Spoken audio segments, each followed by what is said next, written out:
lain sikit. Lain ke? Bukan lagi. Bukan lagi-lagi. Oh, okey. Tak apa.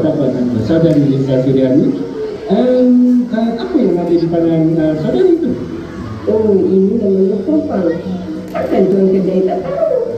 Betul juga. Itu kompang saya saja je nak tipu sapa dengan saudari Lisa Suryani. Oh, itu namanya kompang.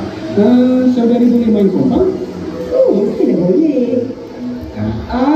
Cuba. Saya dengar. Cuba.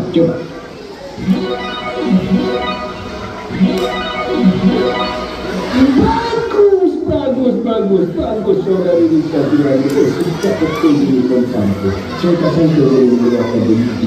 Sebab saya baru order dari Hong Kong. Sibuk juga saya hari ni, ramai pasang yang datang. Di sana ada seseorang.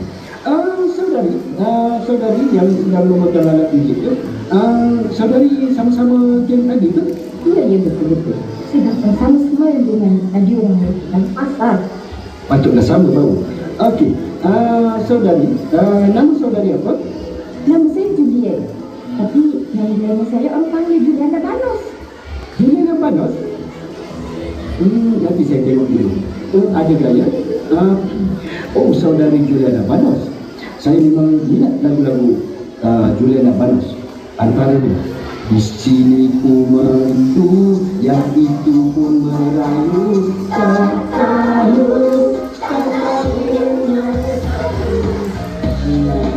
memang sedap kan? Saya pun tahu yang tu je, yang lain memang saya tak tahu. Saudari Juliana Banos, saudari main apa sih? Oh, ini saya kena tengok loceng yang ada ini. Okey, bagus. Boleh main loceng tu? Cuba. Saya nak dengar. Cuba.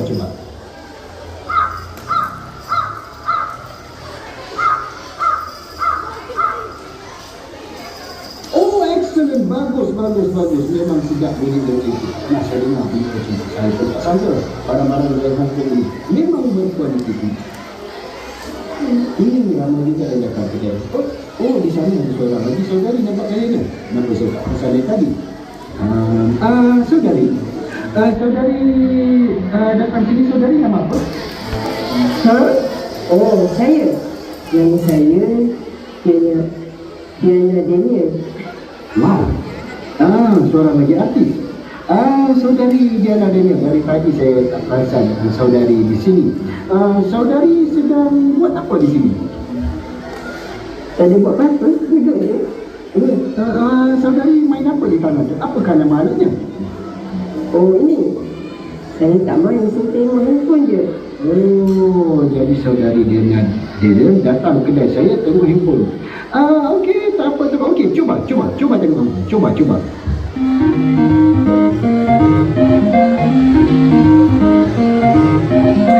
Okey, saudari Diana, cukup. Saya rasa tak guna main handphone saja. Kita main TikTok. Tapi TikTok saya ni lain sikit. Ini namanya kain TikTok. Cuba pegang. Okey. Boleh cuba main? Saudari, cuba.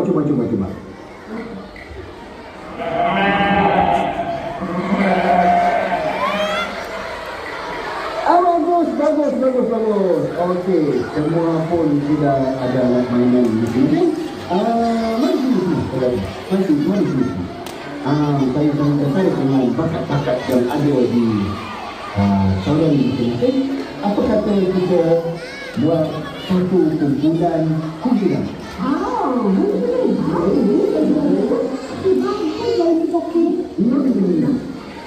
Bagus semua ya. Jadi kita akan namakan kumpulan kita dengan satu nama kumpulan. Boleh cadangkan apa nama kumpulan? Sendaya Tinggi. Sendaya Tinggi, nama yang bagus. Cadangan saudari macam mana?